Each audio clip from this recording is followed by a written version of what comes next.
Okay, good evening. Welcome to the October 18th Select Board meeting. We are meeting live tonight in hybrid form, so many of you might be watching at home on Zoom. We're going to call this meeting to order. We don't need a roll call vote because we're all here. Oh, I see 4 of us are here. Will the clerk please read the consent agenda? Okay.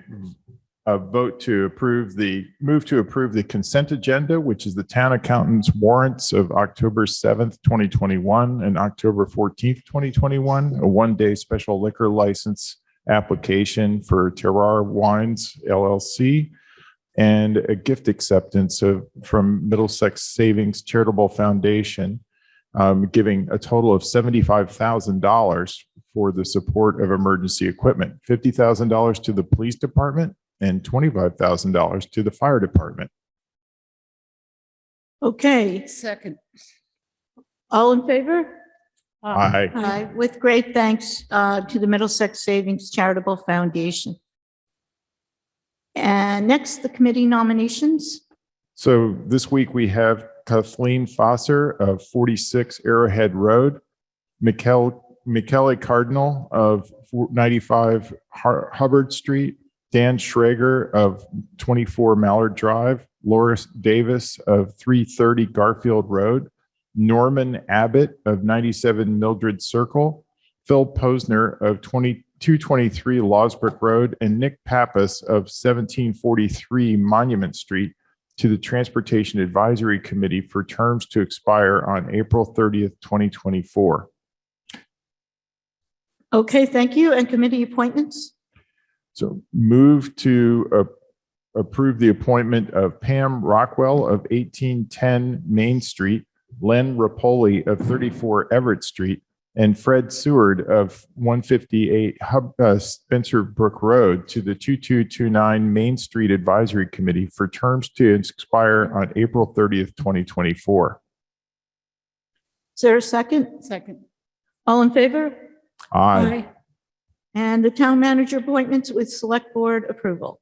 So move to appoint Yanis Sitskas of 33 Booktail Road to the Board of Assessors for a term to expire April 30th, 2024.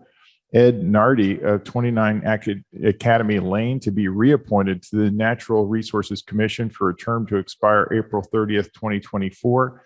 Susan Livingston of 39 Wilson Road to be reappointed to the Board of Assessors for a term to expire on April 30th, 2024. Second. All in favor? Aye. Aye. Okay, I'll just remind everybody, please speak right into your microphone. So tonight we have a focused meeting about committees. We have a lot of different items to take up about committees.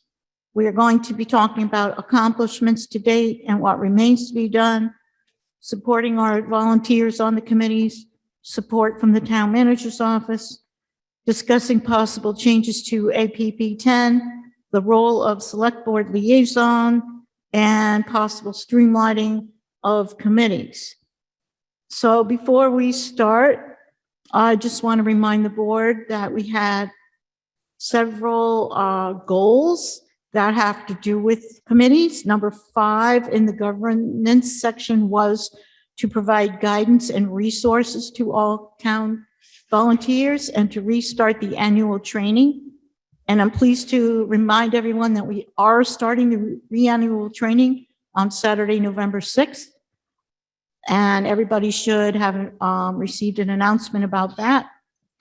We will also go over it at the chair's breakfast this week. Goal number 8 was to try and get a more diverse group of volunteers in our committees, reflecting all segments of our citizenry, revisiting the volunteer card appointment process, and implementing the volunteer process that we drafted in 2021, and ensuring that all volunteers are acknowledged for their service. And then goal number 9 was consider consolidating or eliminating committees and reviewing APP 10. So in the next hour and a half or so, we are going to attempt to do as much of this as we can. So we're going to start with this nice colorful spreadsheet that Matt put together to see what we've accomplished last year and what remains to be done. So Matt, if you want to just give us a synopsis of that, you can borrow mine if you want. Yeah, also, I could share it on the screen. Yeah, that'd be really good. Okay. Thank you, Mark, for choreographing us over there. That's great. Just a second. Here we go. Share. Looks like we can see it on the screen.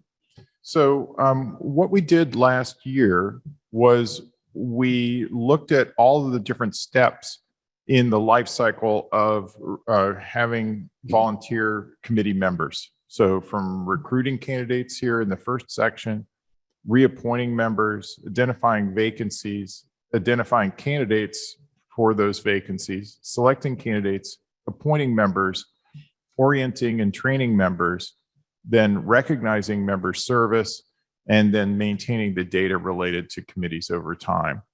And then we looked at we identified the roles that participate in each of these steps by the types of committees. So there are select board appointed committees. There are select board individuals, so the select board chair, the liaison, and the entire board that have roles. So just for an example, to notify the member and chair, to notify them of the appointment, the select board liaison for select board appointed committees would do that, just as an example. And then there are the board and committee members themselves, the town moderator, who has a role, of course, for town moderator appointed committees, and then the town manager, who takes a primary role for town manager appointed committees. And you see the color coding relates to the types of committees. So purple are town manager appointed committees, orange is town moderator appointed, and then green are the roles that are exclusive to select board appointed committees. The roles in blue are for any type of committee. And then there's sort of light and dark shading for whether someone has got a primary role or a secondary role. Finally, over under the task section, there's color coding for the rows of things that are white or gray, are things that we already do on an ongoing basis. Then light color is things that we do on a sporadic basis. We haven't had consistency in fulfilling those tasks over time. And then the dark color are things that are really gaps in the process that we need to fill in. So this draft reflects a couple of changes since the last draft last year. One is, of course, to update the terminology for volunteer card. So that's been applied throughout. And then the other that I think we identified as we were starting up all these new task forces and committees is that in the past, we had interviewing candidates as the role of the board or committee chair and members, and not having a role for the select board liaison. However, with a new committee, there are no members. So we needed someone to interview the members. And so that's where I've identified that as a supporting role. So if needed, the select board liaison would take the lead in that process in interviewing and evaluating candidates. So that's a rundown of what's there. And I think that, at this time, we're open to comments on how we might want to update this process and whether we want to operationalize it. Last year, this was proposed, but we really didn't make it policy. Mm-hmm. That's right. But we did agree at the time to try to run the process and see how well it worked. Yeah. Correct. And we have been doing many of these things. For example, I think each member of the board has been working on a new committee, interviewing applicants for, I know I just finished on transportation committee, Susan, you were doing personnel, study task force. Linda, maybe municipal. Affordable Housing Right. Trust, yeah. Matt was doing DEI. Henry has been doing 2025 and Civil War Monument. So we've all been very busy recruiting and interviewing. And it's exciting. I think we're getting some really diverse people now that we never saw before. So we'll be talking more about that. Do people have questions or comments on this particular chart? I know it's got a lot on it. And I did want to clarify one item that people had a little trouble with, and that is row 23, where it says request cards that identify other committee preferences as necessary. And just to clarify that, the idea is that if we don't have enough candidates that have specified a committee, but we have someone that like might be a good fit anyway, this is saying, hey, we need to request whether there's some other candidates out there that we might be able to choose from. Matt, where is that? I don't have the numbers from 1 to 20. Oh, it's What under section? identify candidates. It's the third row under identify candidates. It's a dark Orange. yellow. Cards. Oh, Yes. yes, definitely. Okay, Yes. so maybe that could be rephrased, but Right, and I'm glad you brought that one up. As we go through tonight, a lot of the items we're going to talk about will be addressing these items in gold that we haven't done yet. For example, that one, requesting cards, identifying other committee preferences. We have some ideas that I think Jeremy will be helping us with on that one. And the other item that's kind of related to that is further down under select candidates. The bottom item says encourage any non-selected candidates to consider another committee. So there's Yes, convergence of those. yeah. right. So And Tim- another, yeah. let me just mention before I forget that another thing we accomplished this year, it's small but symbolic. We've changed from green card to volunteer card. So go ahead, Linda. So looking back at this visualization, I think for the committee process is very, very helpful. And the updates are great as well. So having had some recent experience with trying to interview candidates for a new committee, as well as taking into account our objective to have as broad a representation of the town as we can, and to also try to match talents to the committees and trying to make all of that mesh at the same time. So I think as we've been staffing the new committees in particular, we've been trying to share candidates. This may be a good candidate for your committee. And again, having had the recent experience, looking for a platform where we can share some comments about that,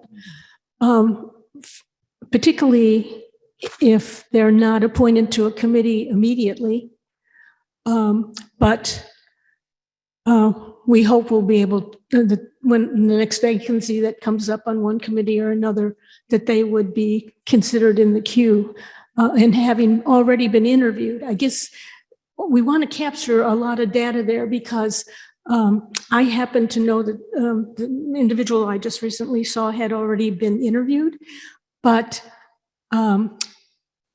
I didn't have all the data I needed to continue with that, not from the previous person who interviewed so much as being able to go on the website and see what committees were where and when the expiration date was. Exactly. And so Exactly. it was a little difficult for me to provide the guidance. So let me just add to those comments by saying it's tempting in thinking about a couple of examples of people I've interviewed. It's tempting to try to pigeon them a hole into another committee when in fact I'm looking at a skill set that is really what we need for an upcoming opening that I know is going to happen within the next few months on another committee. Right. So there's somewhere we've got to be able to capture that so that the next person pulling that card doesn't, have to put that person now through a third and a fourth interview, and the person's wondering, are we got our act together up here or not. Right. Those are very good points that Jeremy and I have been talking about how to help the select board do some of that. And one example that happened recently, someone applied to be on the transportation committee, but he also has really good experience for another committee that Matt is the liaison for. And so I work with Matt and he's going to be working with that person. So there is a way to do it, but you have to be careful about the open meeting law. That's the problem. You can't go between three of us. Mhm. So, So it's back to a central record maybe where Exactly. even a brief comment can be made. right. And when we get to section 3 tonight about support from the TMO, Jeremy and I are talking about how to do some quarterly reports for the board that we're going to talk about. So then the other question I had to do again on the chart, and it may be, it says the chair will interview all new candidates.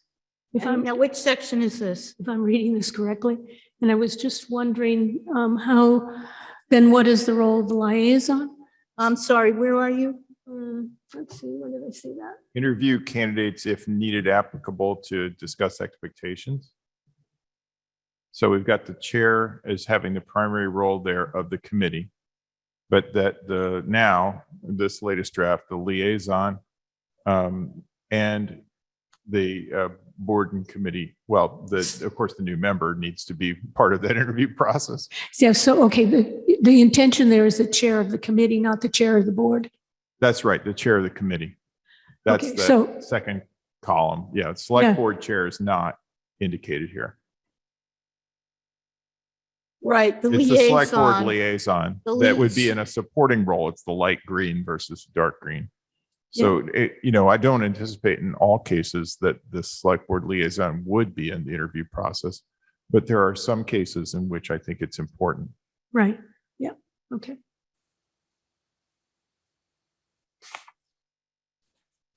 Okay, are we ready to move on to the next section or we have more? Well, I guess the question is, are there any of these tasks that need adjustment? And then secondly, what is the kind of the status of this? Is this again, just a guideline that we're going to try to follow going forward? The highlighted items in yellow are the things that we're going to try to work on this year.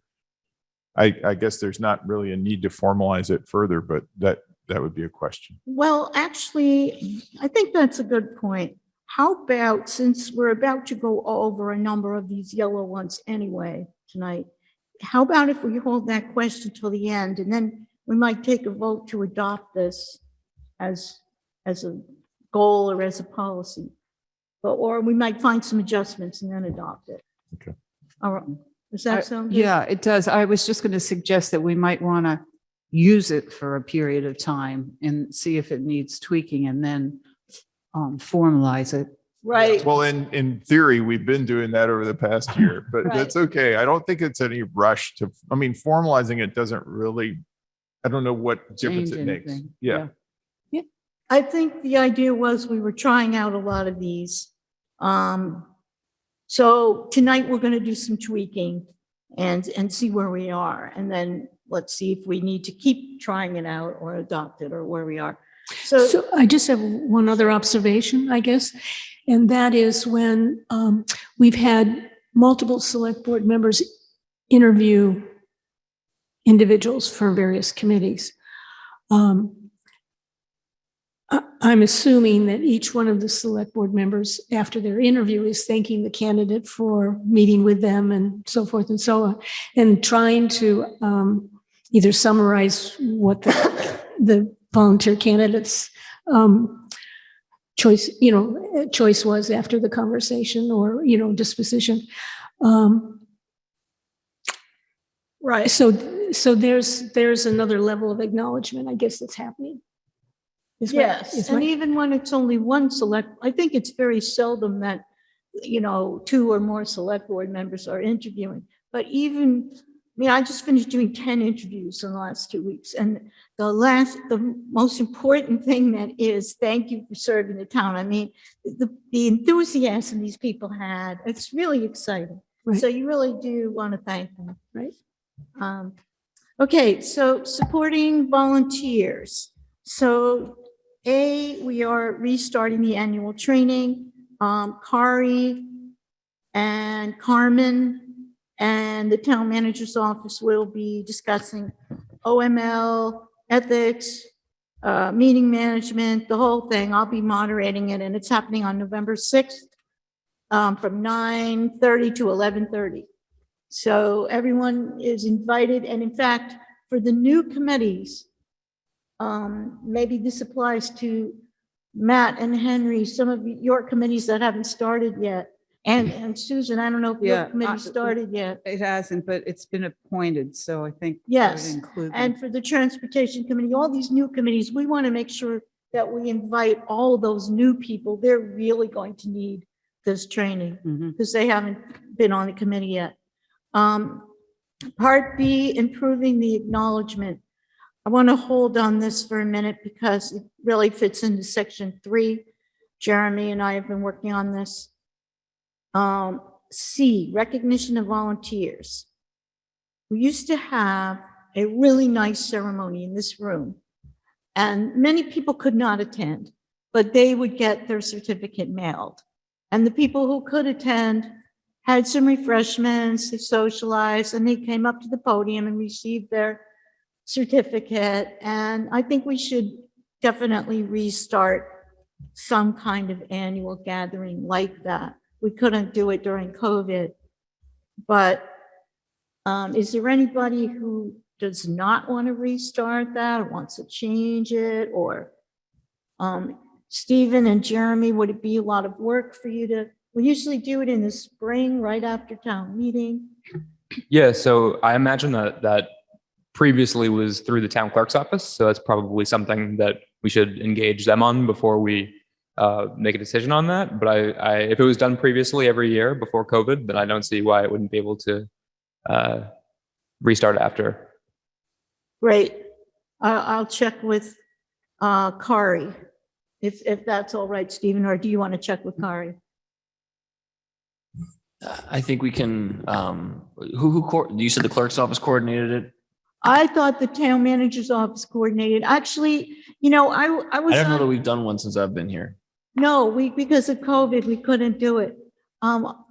Frankly, as a volunteer, I didn't pay attention to who coordinated it. I just showed up and got my certificate. So, I actually think this is probably a Kate question, and I'm sure she knows, because I know the COA has a volunteer appreciation event of their own. right.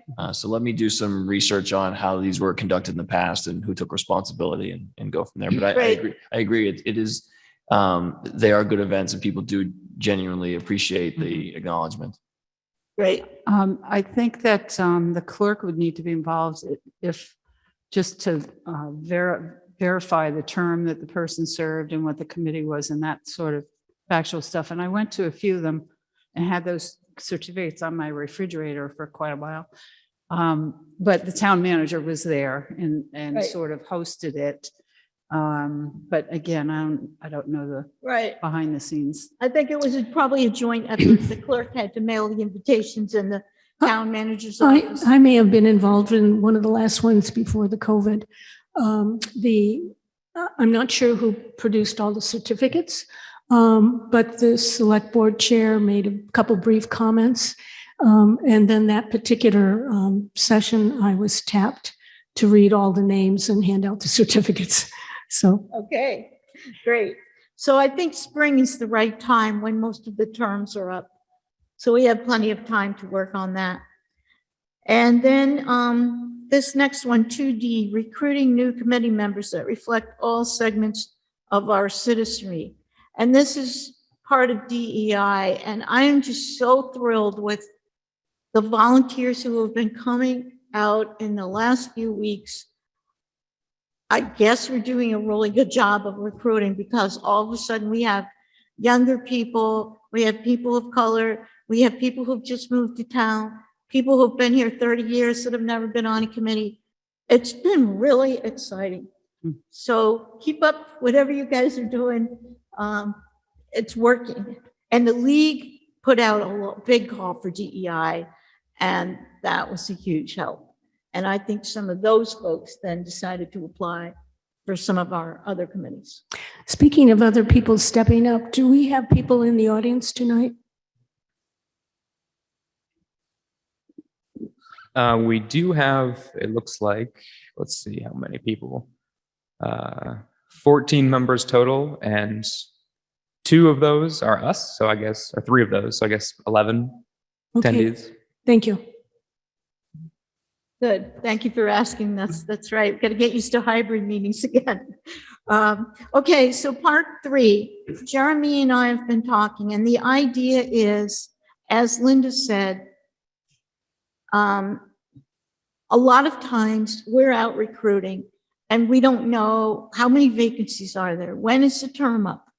What about if I don't have any applicants, can I draw from another pool? And all these other questions. And what we have to do is bother Jeremy for all these questions. So Jeremy, once you do these reports, I think your life is going to be much easier, as will ours, because what we think we're going to have is some, what Matt originally suggested was a microsite that we could just click on and it will always be up to date.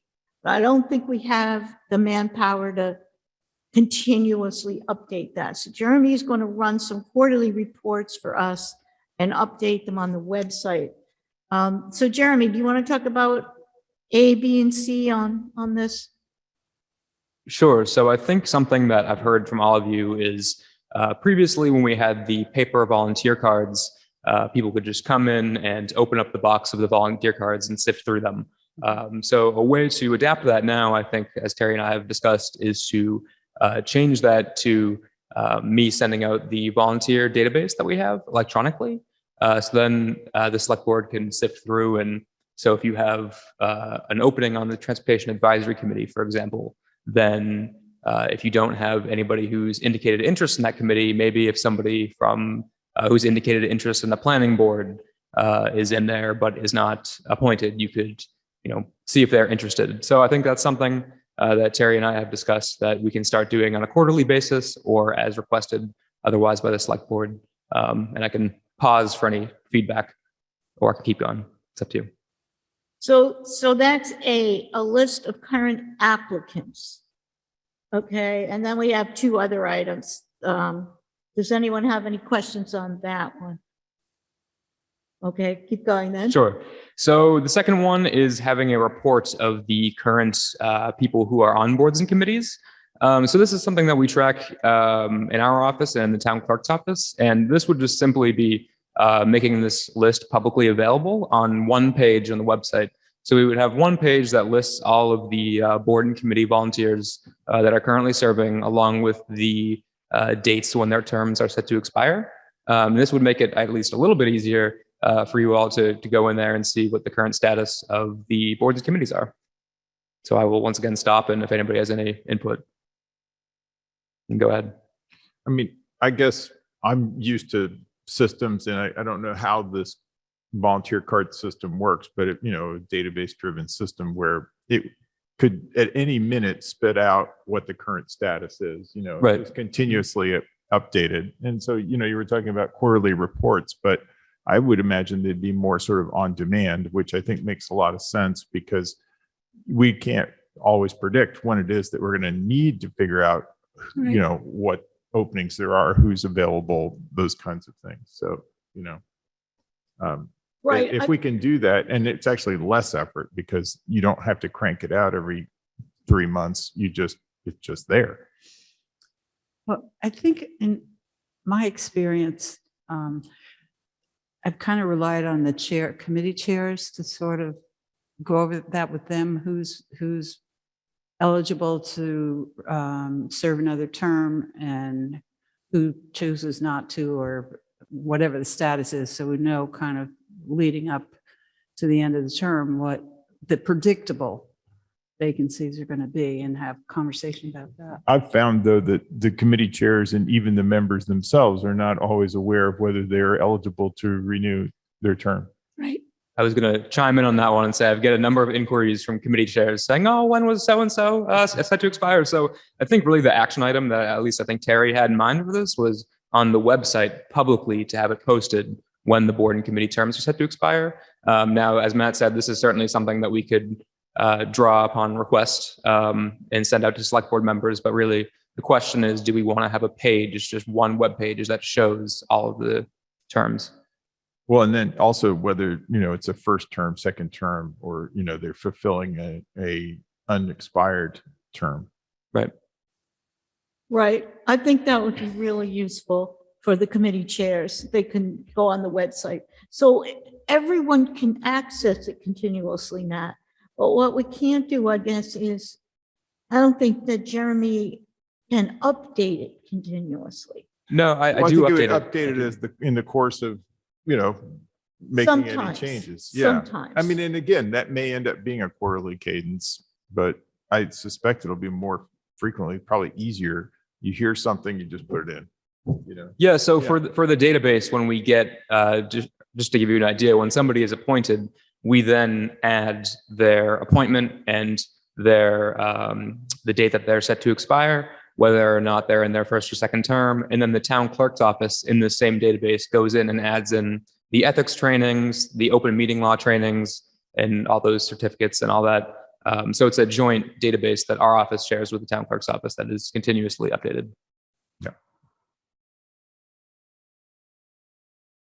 Okay, great. Thank you, Jeremy. And then he and I have been working on, one of my pet peeves is the acknowledgement. People fill out the volunteer card and they don't always get an acknowledgement. And it turns out the acknowledgement is a form letter that might go in their spam. And that's why they're not getting it. And it doesn't always say Town of Concord. It definitely doesn't say thank you for serving the town. It's not friendly. It looks like a robot wrote it. So we're going to try and work with Aaron Stevens and get it more personalized and make sure it says, thank you. We've received your application. We're working on it. Thank you for serving the town of Concord. We're going to try and improve it. We think we have a way with Aaron Stevens. Do you want to add anything, Jeremy, to that? Yeah. So as Terry said, we are going to change the message that comes across in this automated email that goes out after somebody submits a volunteer card. However, I think the problem of it occasionally going to somebody's spam, I don't think is fixable. I could be wrong. I'm not an IT person, but I do imagine that it still sometimes will go into spam occasionally. But we would encourage people to check their spam folder just in case after they do submit a volunteer card. Okay. And then the last thing here is to list committee vacancies on every select board meeting agenda or announce at every meeting or both. These were two of the gold suggestions that we were maybe going to be working on this chart. What do people think? Do you want them announced at every meeting? Do you want them listed on the agenda every time or what? I like the idea of putting it on the agenda because citizens look at that and they may not necessarily be at the meeting, but if it's, and I'm not sure that every meeting it's necessary, but it may be, it shouldn't be a lot every time. Other comments? Should we try to do it at our regular meetings, which are now twice a month?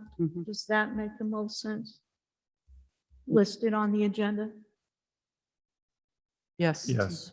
Okay, let's do that. Okay. Next, we are up to looking at APP 10.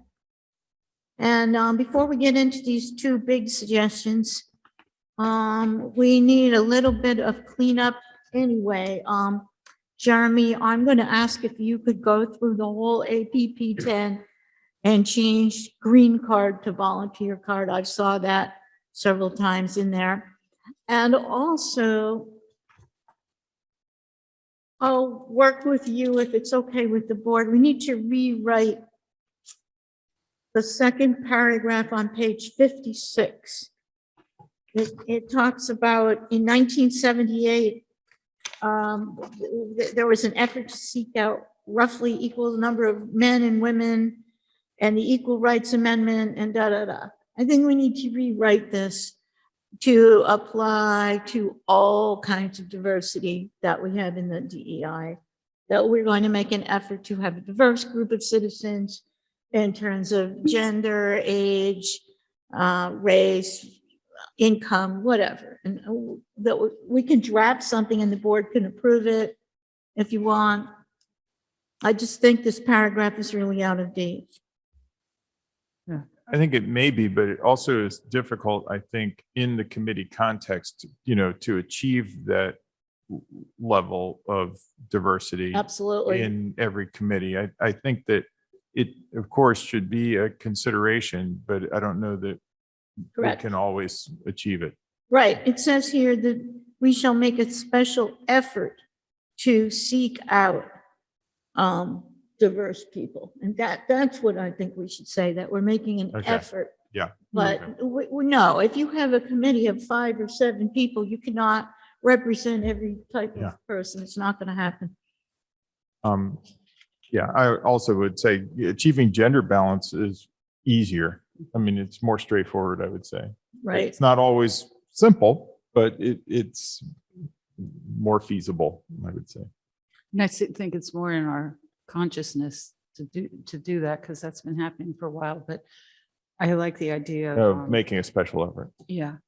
That's the point, that we try to become conscious of these other diversity things too.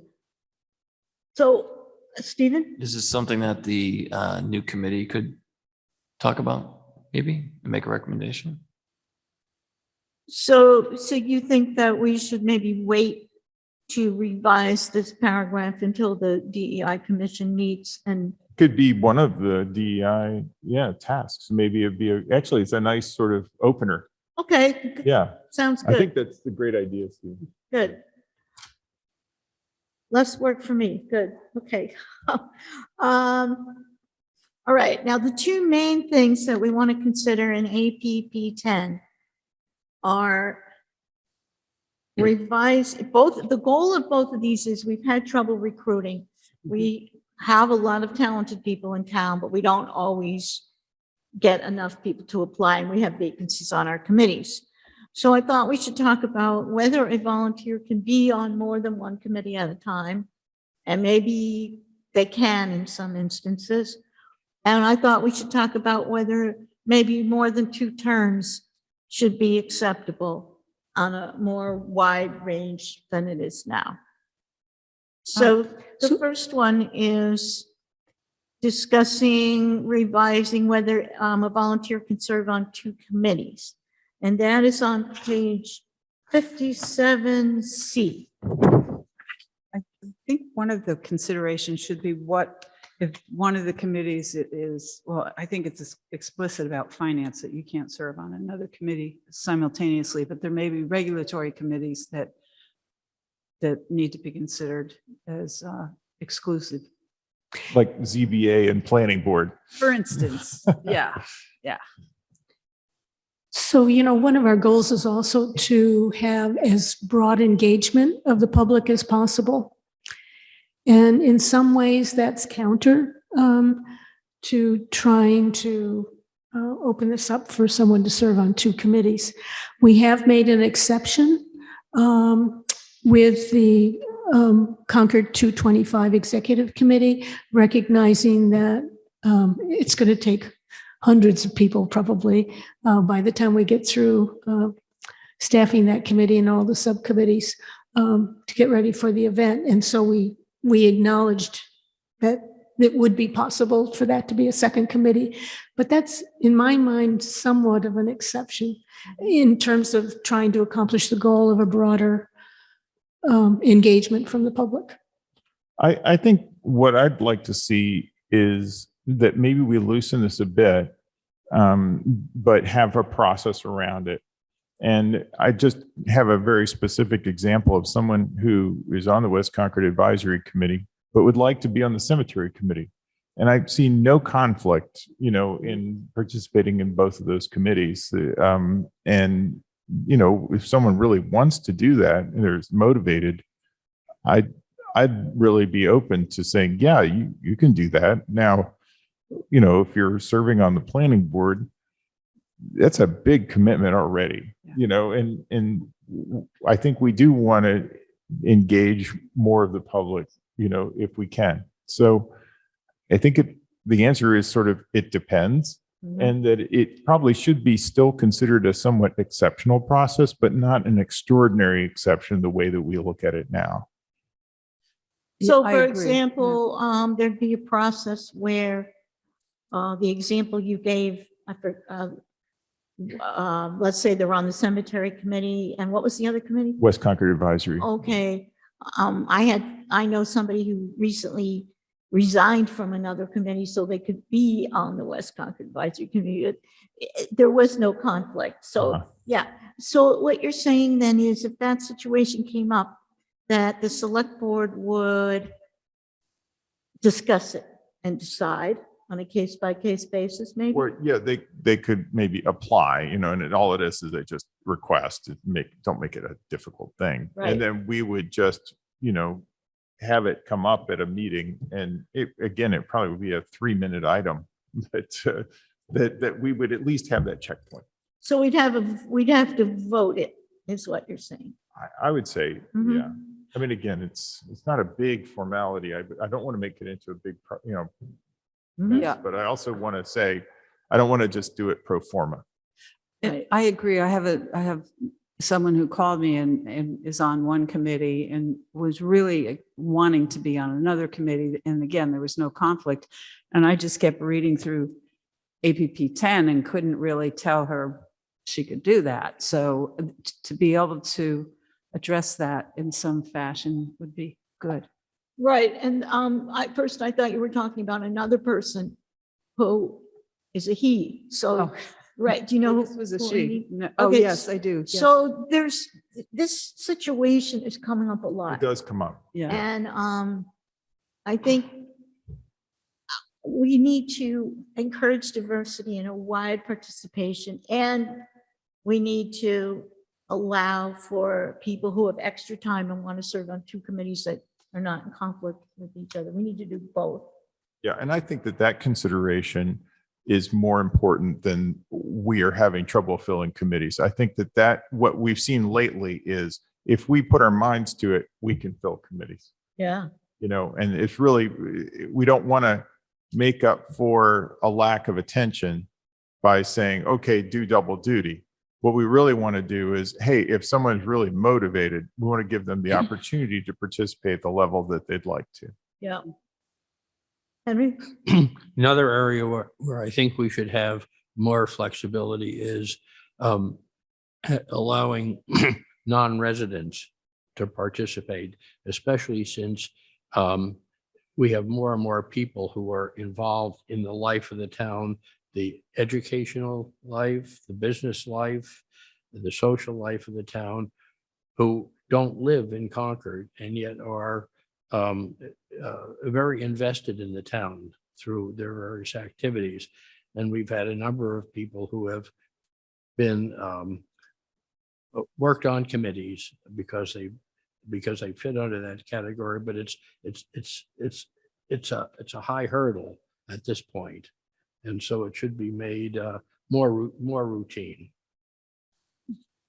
Well, I think there is an exception, because I know of an appointee who is serving now.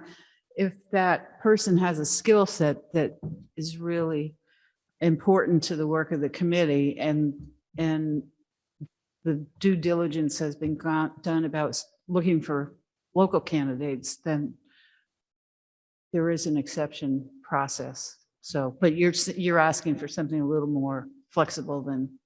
And there's been a perception, if not, even if there was a workaround or a variance that was permitted, there's a general perception that somebody who is not a town resident cannot serve on a town committee. And it's only after you do a lot of pushing that you can make that happen. Mhm. Okay. Stephen, I would just note that if, in considering this provision, if the board was going to consider some kind of restructure or consolidation, you would maybe want to revisit this as well in that context, just as a kind of a placeholder thought. okay.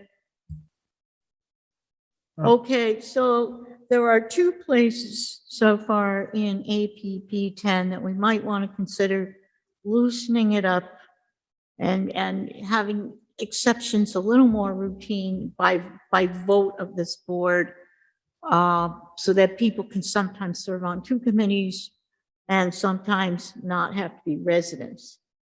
Yeah. And I would say, for non-resident, someone, for example, I mean, an economic vitality committee, someone who is a business owner in town, but not a resident of Concord, I think that they're qualified to be on Right. the economic vitality committee. So that, I think that one's a really clear case. And we did make exception for that in Yeah, the economic we did. vitality charge. Okay, but And- it's in the charge. But if you then think in about the- APP 10, we might be able to craft some language that would cover just the general case, Exactly. not a specific committee charge. Because when I was on the ag committee, we had the same situation and it wasn't in their charge. So a general thing in APP 10 would be much better. Yeah. Okay, and then the last thing is, it seems to me that sometimes a committee develops some expertise and then the person has finished with their 2 terms and they have to go off. And there are a lot of cases where it would be really good for, if the person really wants to stay and provide that historic knowledge and that expertise, it would be very useful. And I think Concord is a real exception that we have basically a term limit. Most towns do not have a term limit that I know of for their committees. So I just think maybe we should do it the same way we're talking about the other 2 changes, that by vote of this board. I mean, we already have some provision in I think here, there is a provision, yeah. yes, There is, yeah. but it could be loosened up, like it's on page 57 at the top.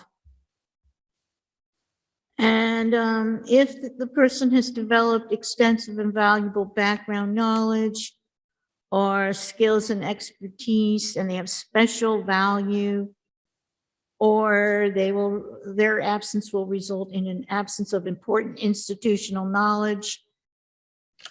I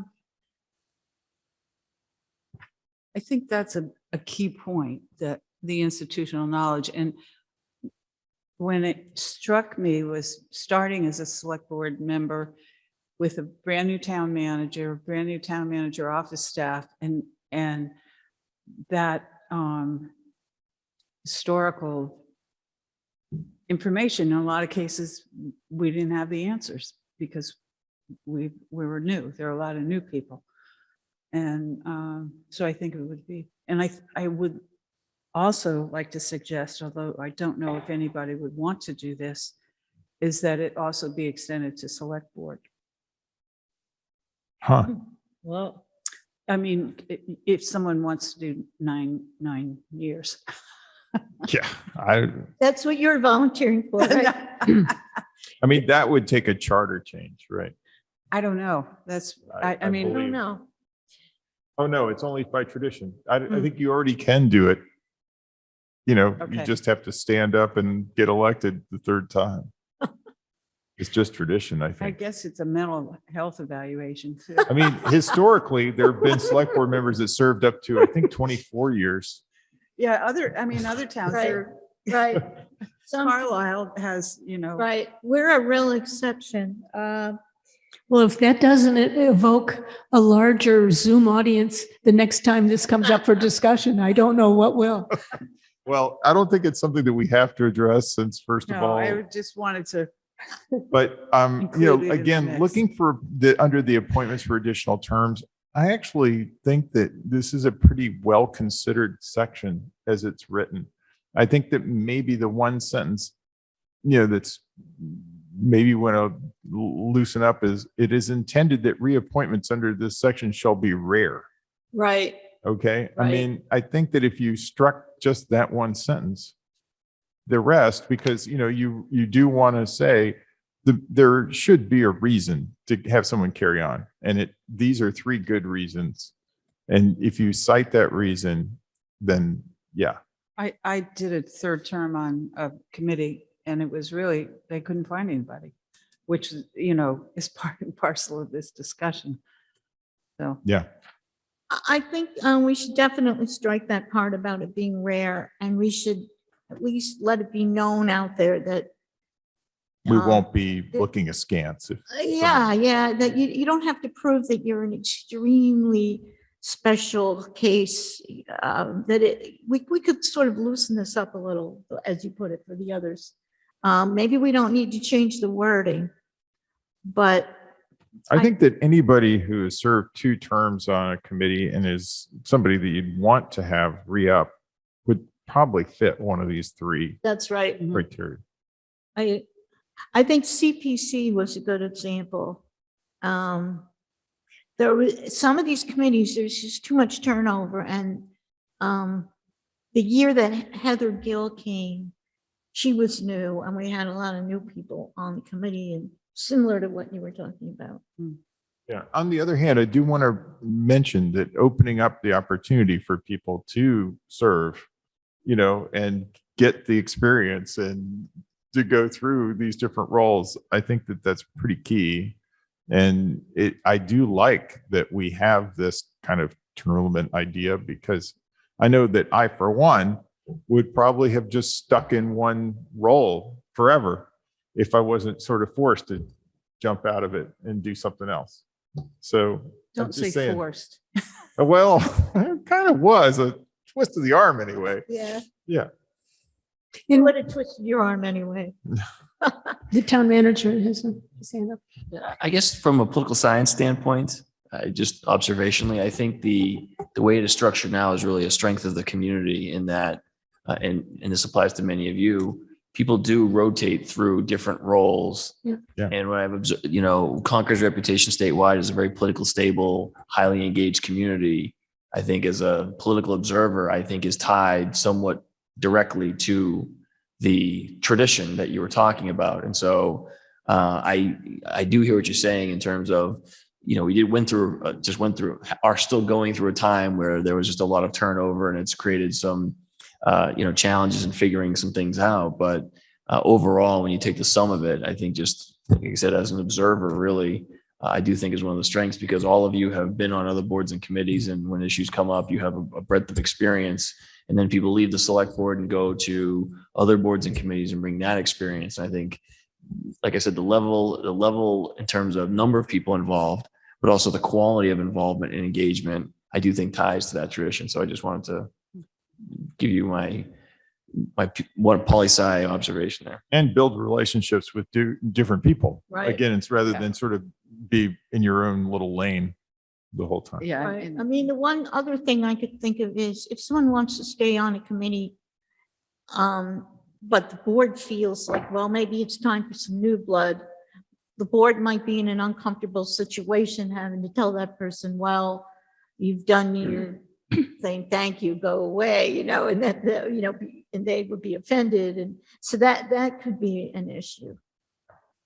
I think it's important to provide an exit function, because you don't want to have the model of public service being you hold office until indicted.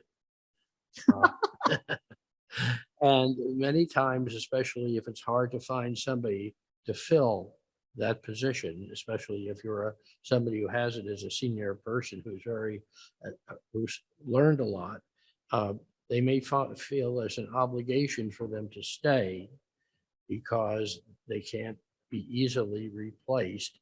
And I think it's helpful to have an excuse to be able to get out with dignity. Well, and also, I mean, I have a case of a committee where people are actually continuing to serve beyond their terms because we haven't appointed new people. And these are people with great skills that could be deployed on all kinds of other committees. And, we really want to give them the opportunity. I think they would like to take the opportunity, but they can't right now because we haven't found anybody to backfill them. So I think I want to make that earlier point again, that we shouldn't have our failure to fill slots be compensated for by loosening policies. Correct. That's right. Well, how about this? I will take a stab at revising a few things in App 10, and I will bring it back to the board. And what I'm going to do is, in this case, I'm going to keep pretty much this whole section the way it is, but take out this part where it says it is intended that reappointments under this section shall be rare. I'm going to take that part out. I'm going to also try to figure out a way to loosen up the part about serving on 2 committees so that the select board could take a vote, and the same with non-residents for certain committees. So I don't know how I'm going to do it, but I'm going to try to wordsmith something and bring it back at a meeting. I wonder if you can pair some of that language with after every opportunity has been made to engage new applicants, something to that effect. Yes, in some cases, not in all cases. Yeah, that's going to be the In tricky the part. reappointment one, perhaps. Yes, yeah. You might be thinking of.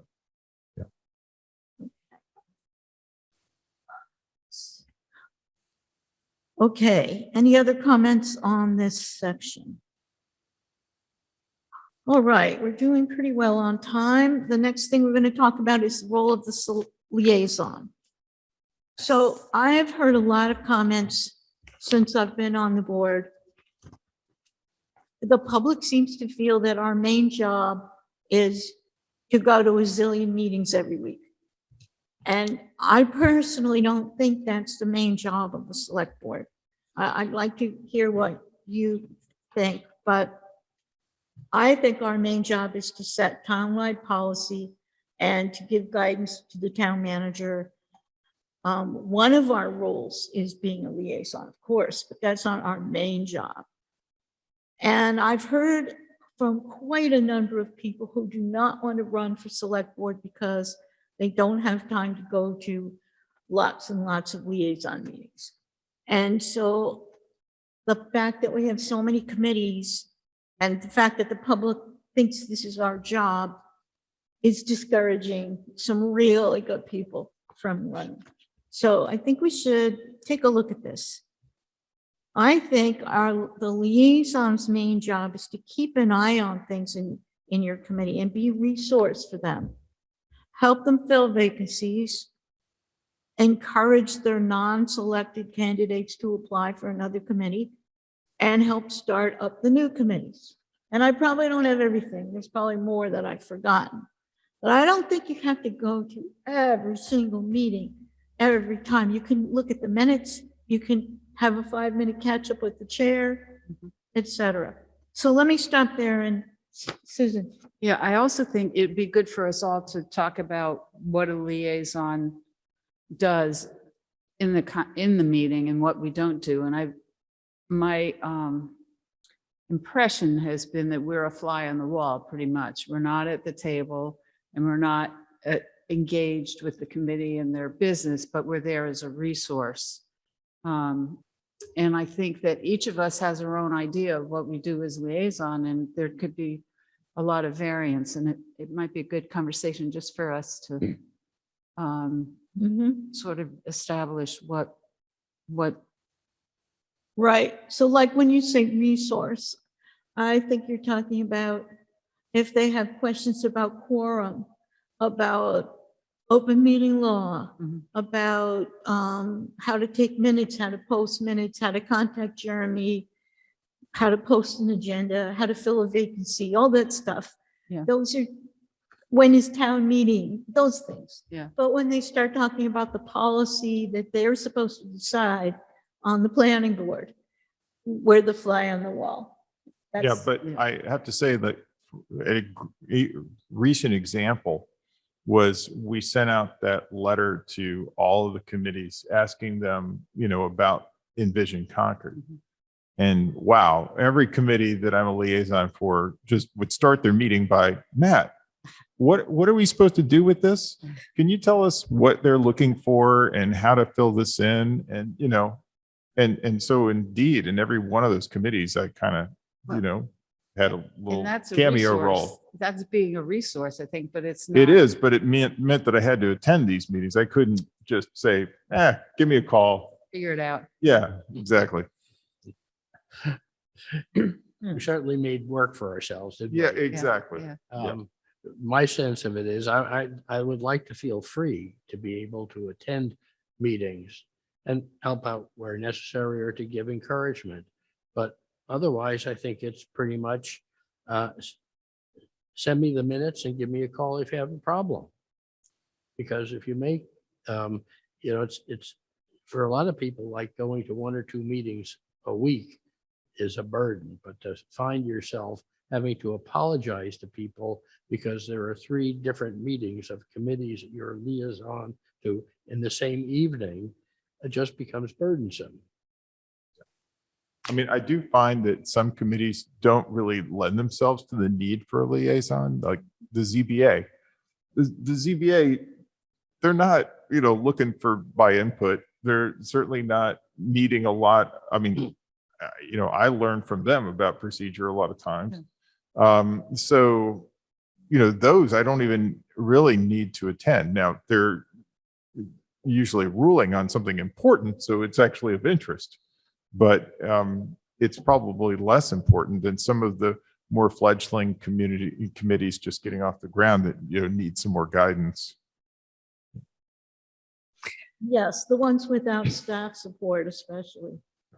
But even those, you don't have to go every time.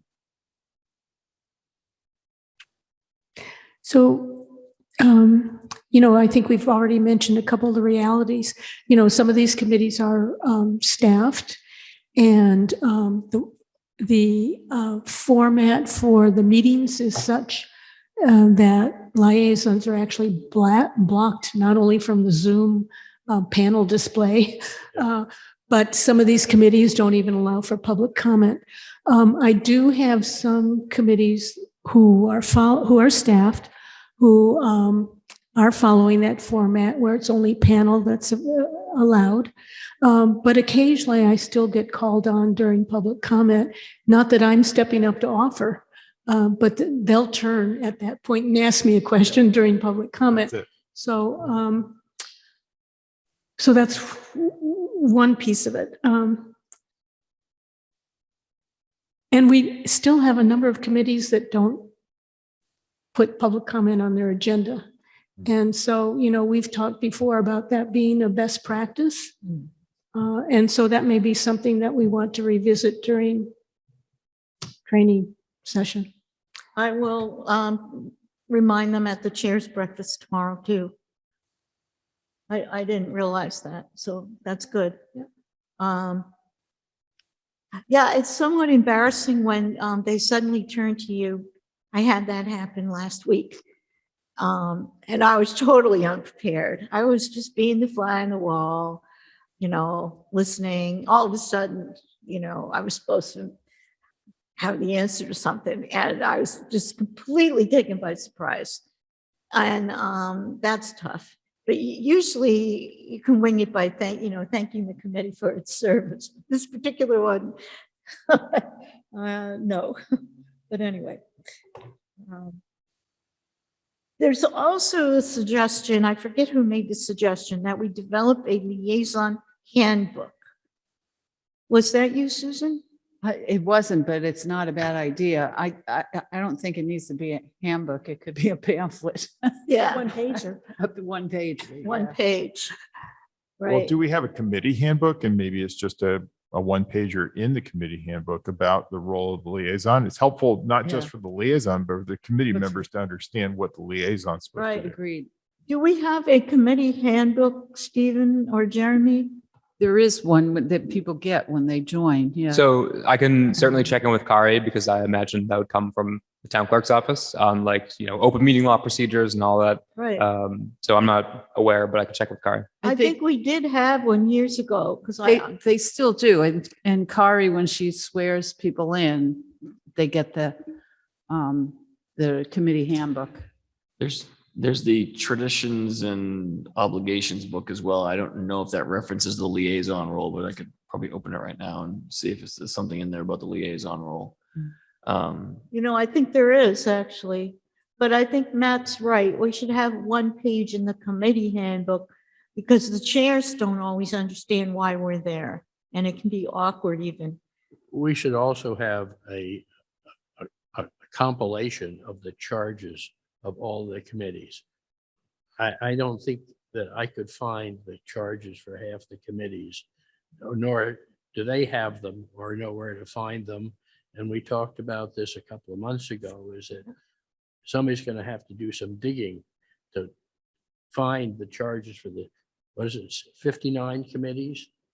And at least if people don't follow the charges, they should probably at least know what they're ignoring. Right.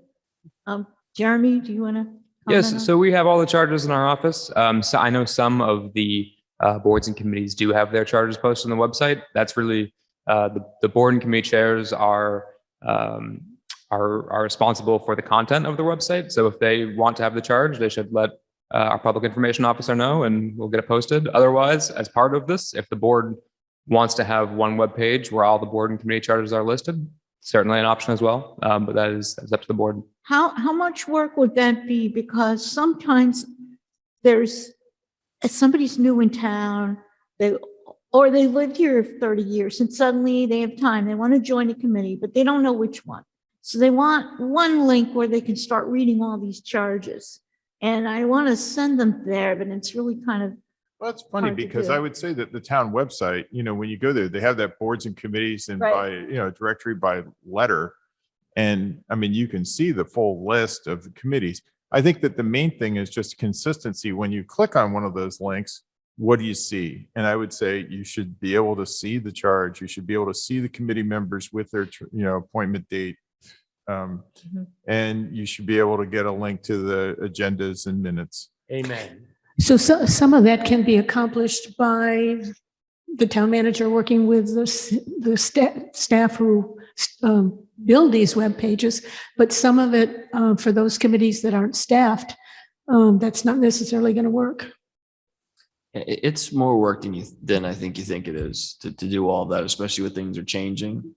And we haven't talked about the number of committees, but when you talk about how many committees there are and keeping that information current and how decentralized, as Linda just noted, the staffing of some of the committees are, and how town staff sometimes doesn't interface with committees regularly, that there's, sometimes gaps in the completeness of the content on the website. I mean, everything we get, we put on there because we want to make sure that the pages are comprehensive and have exactly what you just described. You go to a committee page, you should be able to see membership charge, but even especially the membership where it changes annually, it's like I said, we try hard, but I'm not sure that there won't be gaps because of, like I said, the number of committees and the decentralized way that a lot of that information is gathered. And do committee chairs, though, they don't have edit privileges on their site, do they? Or they do? No, they do not. So typically when committees want to make changes to the website, they will typically contact me, but our public information officer is the one who does have the control over the contents of the websites. I really guess only have the select board. And I that's work in a basically it. world in which we would just decentralize that and everybody would just own their own page. And Right. I think, Wikipedia Yeah. approach. Yeah. yeah, I don't know logistically what it would take. But I think the issue would be having non-town employees having editorial access to the website and a potential risk for that. I think that's kind of the barrier for that decentralization. okay, so what's the easiest thing for you guys to do? Is it to put all the charges in one link or to go through each committee page and put the charge on that committee page? I think if I could maybe connect with Erin Stevens, our public information officer, that would really be a question for her. So she's really the point person for changes to any web pages, correct? For the most part, I think for the select board, the Yeah, select board page that's- is really the one that I edit. Yeah, Terry, I'm gonna answer your question and say that I think it should be per committee because that's not a pamphlet. That a consolidated document of charges is not a pamphlet. That's a big document. And I think if people are interested in one particular committee, they can go. We should make it so they can find the charge by going to the committee page. Okay, When you're talking about consolidating all of it, that's okay. a As lot. long as it's on there one way or the other, I think it would be a big improvement. So that would be great. I mean, again, I don't know about the Civics Plus platform, but a lot of platforms, you can do it programmatically. You'd have the one database that's all the members and their dates, and the page would just be a query that would say select member and appointment date where committee name equals the name of the page, and Yeah, but up it comes. what you don't understand about our website is it's on a platform that is not of our own making. And so I think some of these things are difficult to do, but as far as the constant information, which is the committee charges, I think the place to start is you gather them all together and you put them in one place.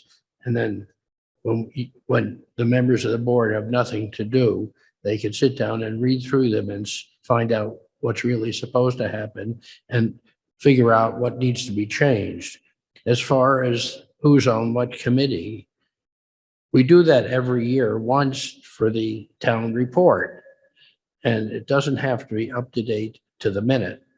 Right, but I mean, we do our appointments at each meeting, and then so that goes in the database, and then others expire, and But you go to the website for some committees and they don't list, or at least not in a convenient way, even who the members are. yeah, but that's what I mean, is that it could be made programmatic, I think, but anyway, Well, I think that Jeremy needs to talk with Erin. We went through this with the acknowledgement too. I said, why can't you write a macro, et cetera, Yeah. because it's on a platform. So let's let the staff figure out what they can do. And it doesn't really matter to us how they do it. Let's just see if it can get done. So. Terry, can I just yes, go back to okay. the liaison role? When you talk about you don't need to go to every meeting, and some of us just can't because of the multiple meetings scheduling, that we can rely on the minutes.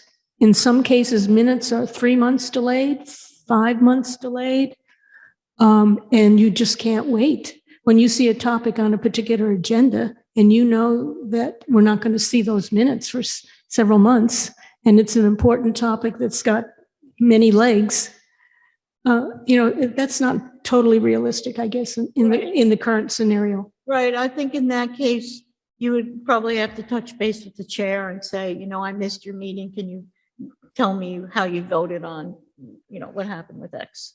Yep. Right. You know how many meetings our minutes are behind? Most of them.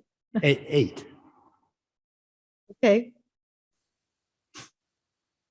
There is a section in that document about the liaison role that I'll look at. That's actually, I think, pretty helpful as a starting point. In the committee report? No, in the select board traditions and Oh, okay, great. obligations, is the few Yeah. pages on liaison role. Yeah, It may need to be updated, but I think it captures the essence of it. Okay, and we should check also the committee handbook Is that the select board traditions that Ruth that wrote. Ruth wrote? Right. Yeah. Yeah. I think it references, you don't sit at the table, even though committees are pulling you in sometimes, et cetera. That's right.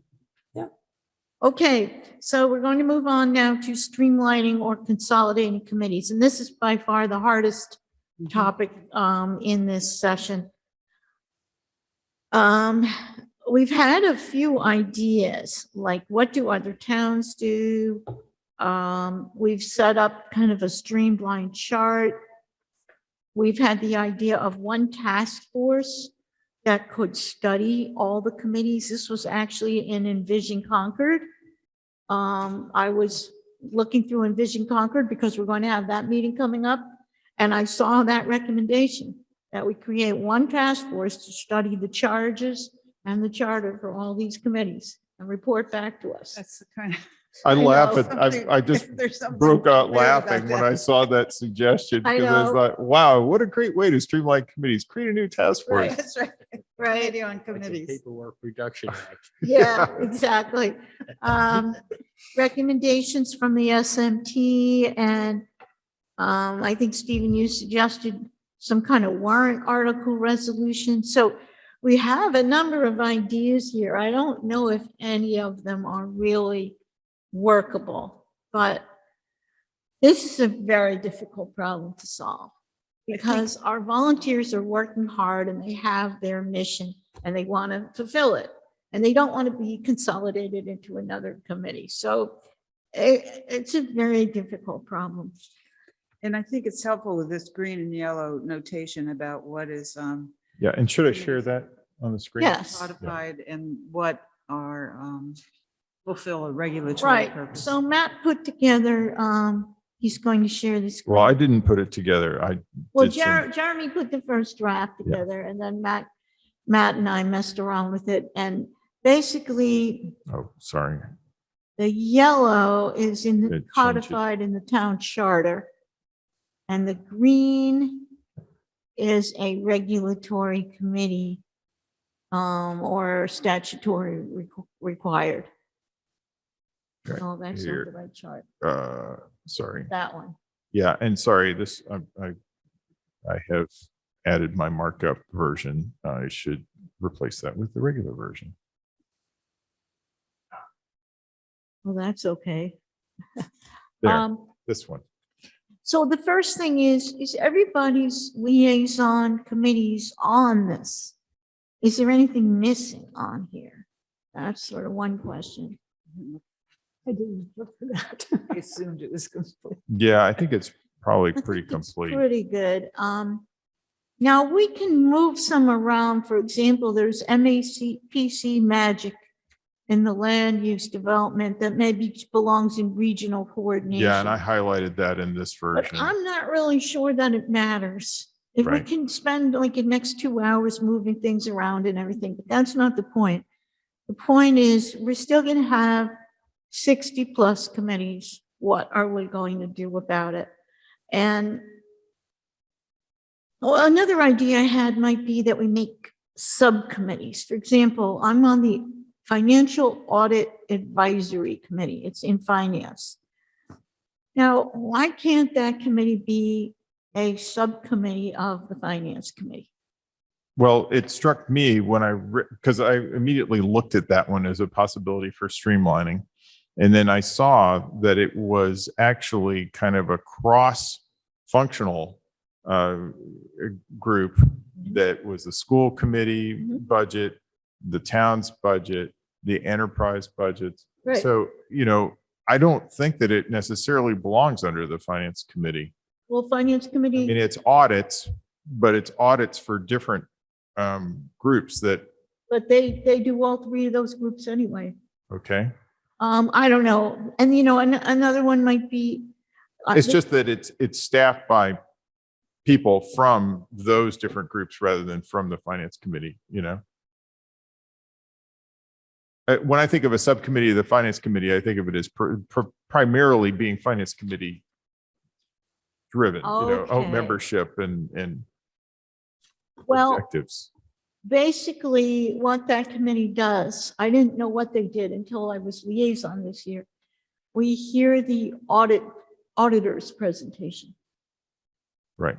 You gotta look at their charge to see what they're supposed to be doing. Right, Well, no, exactly. and that's the thing.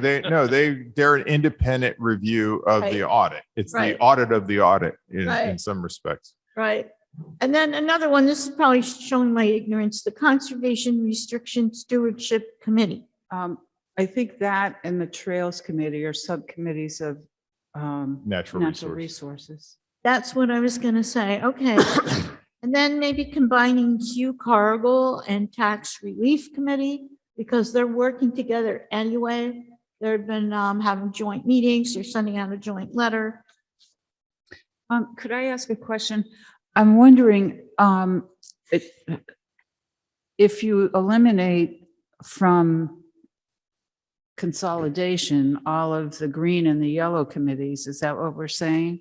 Then it's only the white ones that we have flexibility on, or, I mean, the yellow ones are in the charter. Right. Right. We Green don't have ones any are flexibility on those. regulatory, so we're not, I mean, so, Right. Right, we probably cannot eliminate the yellow ones or the green ones. right. So, and we probably can't even eliminate a lot of the white ones either, but anyway, yeah. But we're going to try to make Well, it easy. I don't know, maybe we'll decide not to eliminate any of them. I really don't know what to do.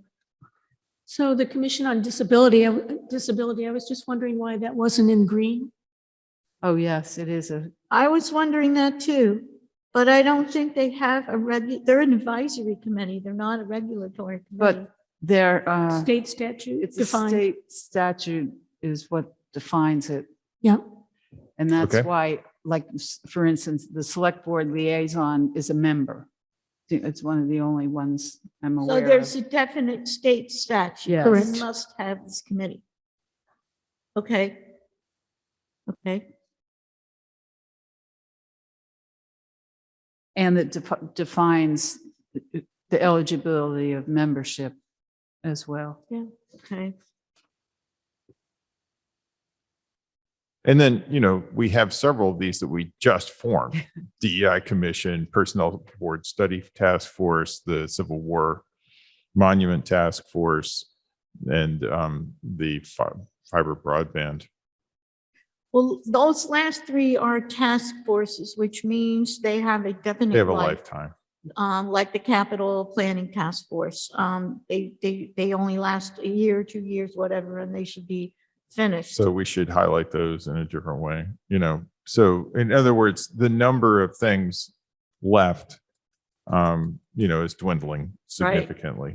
I mean, the cemetery committee, that is a town resource. I don't That's like, think that, that's a sacred committee. well, that and, the agriculture committee. Yeah. I don't think that we're talking about shutting that down. Transportation advisory, we just got started.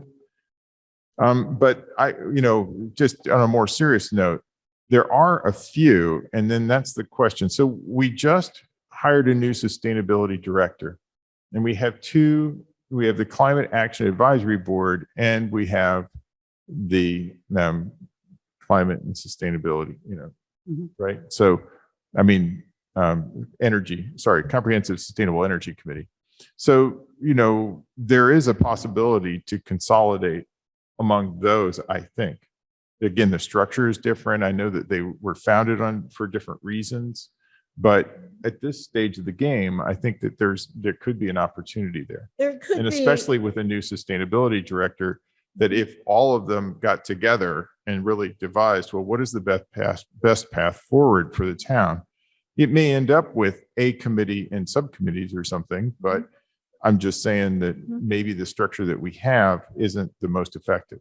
And Yeah, then I agree. They have a staff person to manage them. So that might be an opportunity. Right. Well, We so also- I'm a liaison to both of those committees, and so I could take it as an action item to, raise the topic. We Okay. also have three housing. Well, wait a minute, let's just finish this.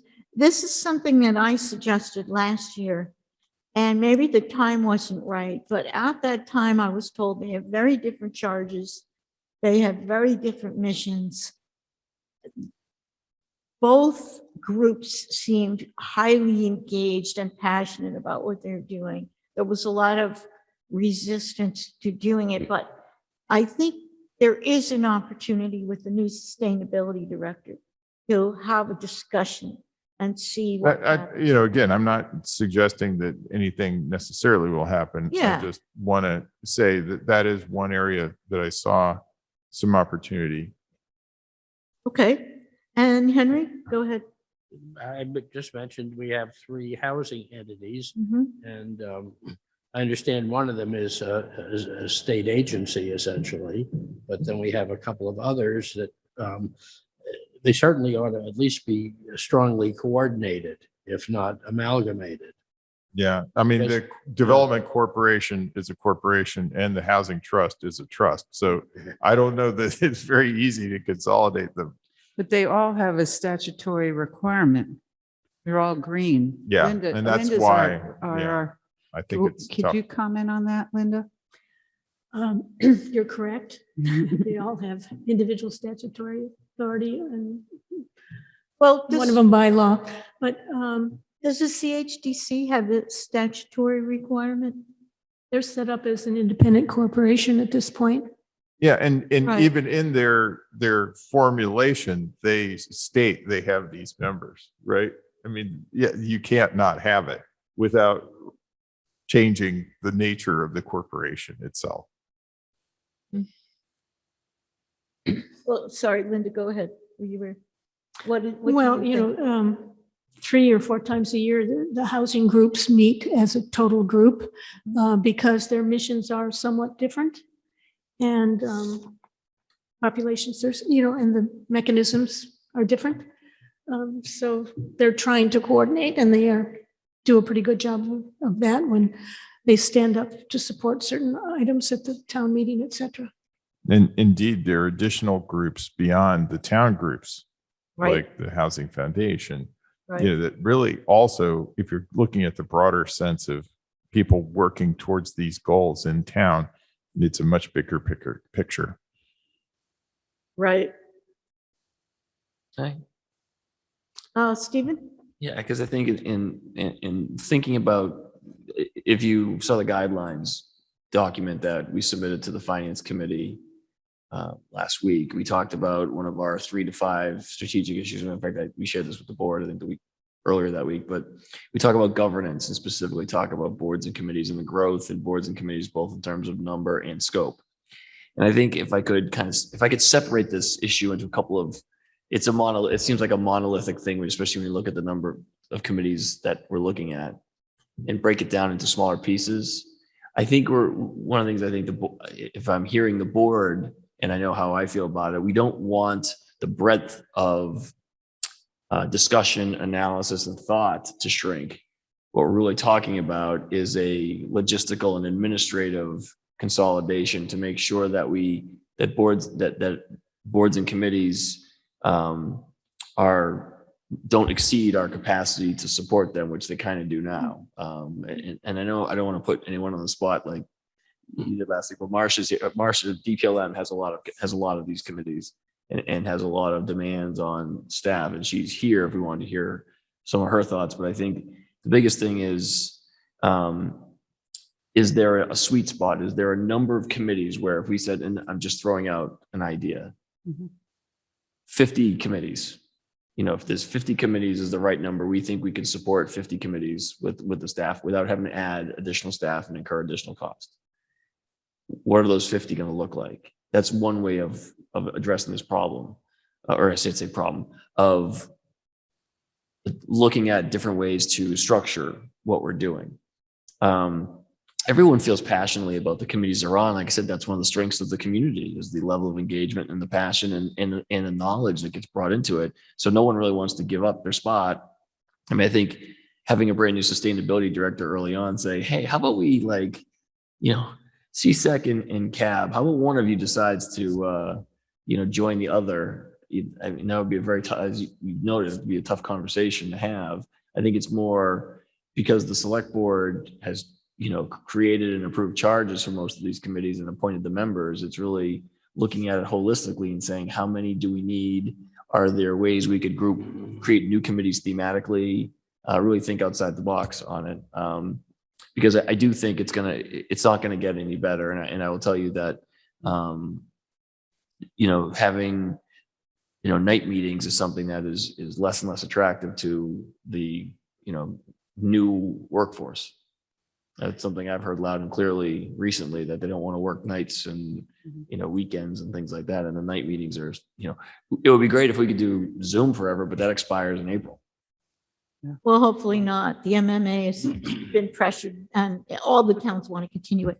But I think that's a good point. And I think Susan made a good point about instead of, let's say, eliminating the Trails Committee or the Conservation Restriction Stewardship Committee, what about making them subcommittees of the NRC? And the same could be for They sustainability. are though. They are. They are. I think they are, but we do, have a liaison, Okay. select board liaisons. Choose But them. I wanted to Right. follow up on what Stephen was saying, and one of the considerations, especially looking at regulatory and town charter committees, is that what is the staff requirement? Because there are committees that aren't staff, but I don't think there are very many.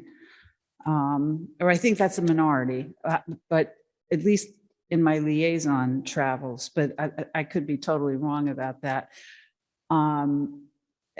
It's because that's a consideration for, as Stephen said, coverage by staff. And can you have a committee that's regulatory or in the town charter that doesn't have staff support, that can kind of run on its own? I don't know the answer to that. Maybe not. It may be no, but I think, Susan, to answer your question, it's like Matt made the comment about not all liaison assignments are the same. Not all boards and committees require the same level of staff support. The planning board requires an exceptional amount of staff support because of the regulatory consideration. Same thing with that NRC and the ZBA. and the assessors too. And the Board of Assessors, correct. There are others where staff may attend to provide information, but aren't providing support. And that's where I think ideally we would love to be able to have the capacity to create have a staff person help the chair create an agenda, post it, make sure it gets posted properly, take minutes, make sure the minutes are properly constructed and approved, and then post it. I mean, I think we'd like to be able to do that, but I think it's a struggle now, and I don't see it improving. And so the consolidation, I think, and I say the word consolidation for really lack of a better term, but I think it would improve the quality of what we could do and how we could as an organization support engagement. Yeah. Well, so far though, I mean, we're still over 10 committees away from that 50 number.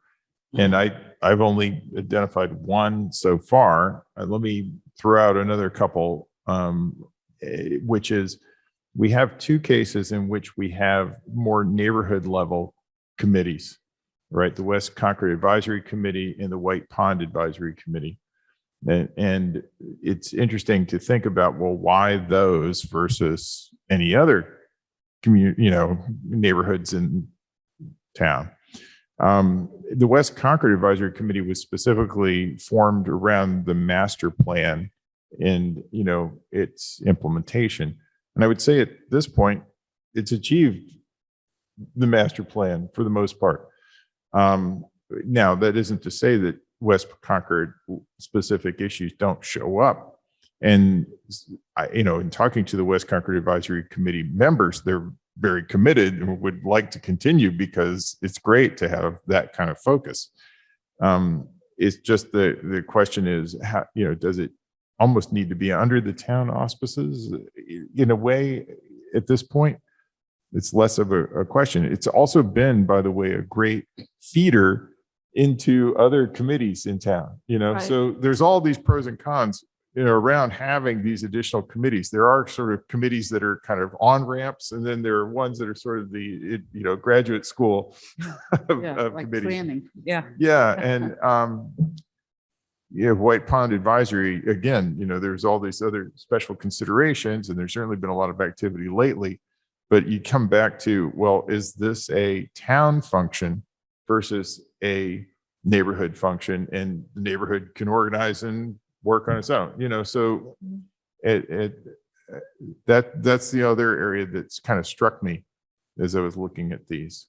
Again, unfortunately, I had a hard time finding anything else. Right. I really did. Just to respond to that, couple things. One is I was at the site walk that the West Concord Advisory Committee ran on Friday. And Was that the Junction Village Open Space Task No. Force? No, that was the one, okay, the That one for was- the park. Well, it was partly about the park, but a lot of Safety. it was about transportation. Yeah. About the sidewalks in West Concord, and streetscape, et cetera, et cetera. And the level of commitment was so high from this group. And you're right, it's a feeder for other issues like transportation. So, and the other comment I wanted to make is, what about, I'm kind of back to this subcommittee thing again. It's, by the But- way, the West Concord Advisory Committee is a subcommittee of the Exactly. planning board. So to make, so that's right. So what about, for example, for sustainability, instead of saying CAB, you're not working anymore, or CSEC, you're not working. Okay, they're both working, but they're two subcommittees of A third committee? a sustainability committee. Yeah. So now we created a new committee. No, because we're only going to have, let's say, 50 or whatever committees. Then we're going to have subcommittees. So I don't know. It's just an idea. There's no easy way to solve this, that's for sure. And then is the MBTA Advisory Committee active? Oh, it's just a representative. just one These are all person just serves. representatives then, MMA, fiscal policy, Yes, gas leaks. Yes, And Magic, I think, does belong in this yes, thing because it's just one person. right. This would be much more of an issue if we were paying salaries to all these people.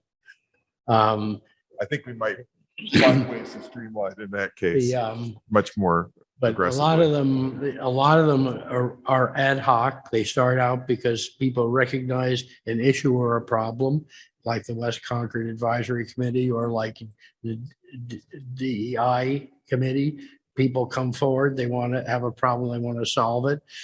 And, you know, like all institutions, they just keep on going. And a lot of what holds them together is two things that are very important.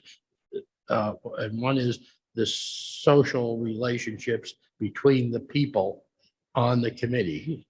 And the other is giving them a feeling, which is a genuine feeling, that they are actually have some control over their lives and their environment in their town. And we want them to be part of the process rather than, you know, people who are the victims of government. Right, right.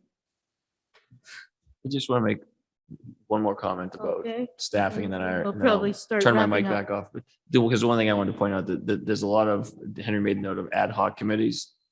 There's a lot of ad hoc committees that aren't listed here because they've, like Capital Planning Task Force is an example.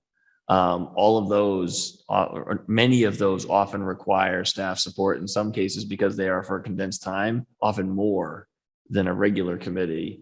And so so it's not just the existing boards and committees and the meetings we have. There's often special committees that are going that also drive a lot of the demands of time. And we want to, like I said, our goal is really to provide great support, but I just want to be clear-eyed about what the expense of that really is, both from a resource standpoint, but also from a human resource standpoint, having the availability of people to actually do that work. Mhm. Okay, any other last comments? Because I want to get back to this thing we started with tonight to see if we're going to try it out longer, adopt some or all of it. What, if any, last comments do people have? I think that keep trying, I don't know. I think that keep trying it as we sort through this. Maybe they're separate enough that there's not a connection. but- Linda? Yeah, I think the recent activity sort of highlights Susan's recommendation in terms of it's raised some, or at least reinforced a lot of issues, you know, with the new committee starts and trying to interview people and what we've run into and so forth. So, I mean, I think we've got the good structure and bones there, then we continue to work with it and see where it takes us. The structure meaning this chart here. Correct. Yeah. I would say that I think if we're comfortable with this, we could eliminate the color coding for the sake of sharing it to others. And then, I mean, the color coding in the task column, the one about whether we're doing this or not effectively. And to then take off the word draft and basically say, this is our FY22 process that we're trying to follow. We don't have to vote it, but at least it's not just like a draft for discussion. We're actually trying to do it. Okay. Yeah. So So And you you were in the left-hand column is where you would remove. I would get rid of the yellow. Yeah. Yeah. yellows, but all the other colors. Stay. All the other colors stay. Absolutely. Yeah. Otherwise you'd be like, Otherwise, huh? Yeah. So Matt, are you suggesting that we take out this yellow and then circulate this to committee Yeah. chairs? Yeah. Mhm. Right. It would become right. And then we just try to use it. Okay, I will do that at the chair's breakfast. Hopefully. The I can problem give this with, to you later tonight. no, I know. The problem is, I don't want to spend an hour explaining it. No. And it's very thick with many, many ideas. There's a lot to explain in it. So the one thing we didn't capture was that I mentioned, and maybe we're not going to do it tonight, about how do we capture select board interview comments? Oh, yeah. Oh, right. I'm thinking that when Jeremy puts together that quarterly report of the applicants, they could include the column, like Linda, if you interviewed John Smith and you think he's really going to be good for the cemetery committee, you could put that comment, the comment column in there. So I think it would be row 33, interview candidates. I think we can even get rid of if needed applicable. I think it's a good idea to interview candidates, to discuss expectations, and then, have something about record comments or something like If that. needed, yeah. Right. I think we need to keep the if needed applicable. We don't always need to interview the candidates. For a position, I I mean, mean, even if the you- members or the chair, don't you think somebody Yeah. should be talking to them before they join? Yeah, but Often. I've depended on the chair for a lot of Yeah, that. I'm not saying that the liaison needs Oh, to. okay. I'm saying somebody ought to interview them. They shouldn't just say, Right. oh, they put their name in. Okay, you're on. Right, No, right. no, the chair, right. It's the liaison that's, And because the chairs have a sense of what skill sets they're looking Yes. for and. Right. Okay. And so that gives me space here to say something like to discuss expectations, record comments for future appointments or something like that. okay, I'm going to mention this at the chair's breakfast on Wednesday. However, this is the first time a lot of people are going to see it. So they may ask the liaison, the chairs may call you and say, help, I need help with this chart because it's very dense. There's Yeah. a lot of Sure. important stuff on here. So, And that's an appropriate question for a liaison. yeah. Yes. But thank you for putting this together, Matt. It's really helpful. It's only looking so dense because it's trying to fit all on one screen at once. Yeah. Or one page.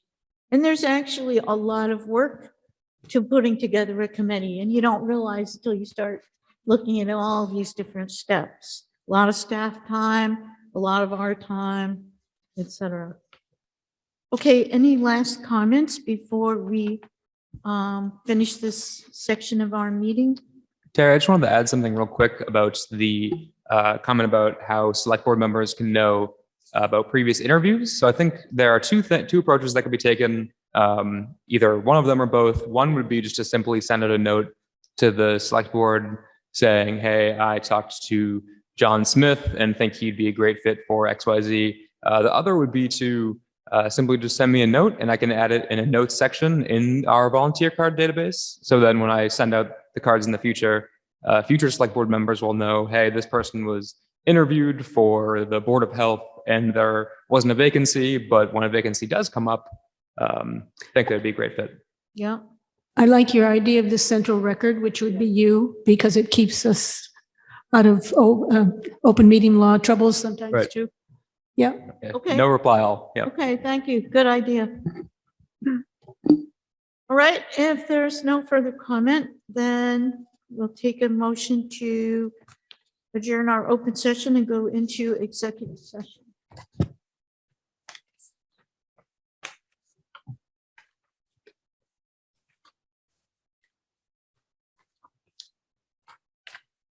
Second, okay.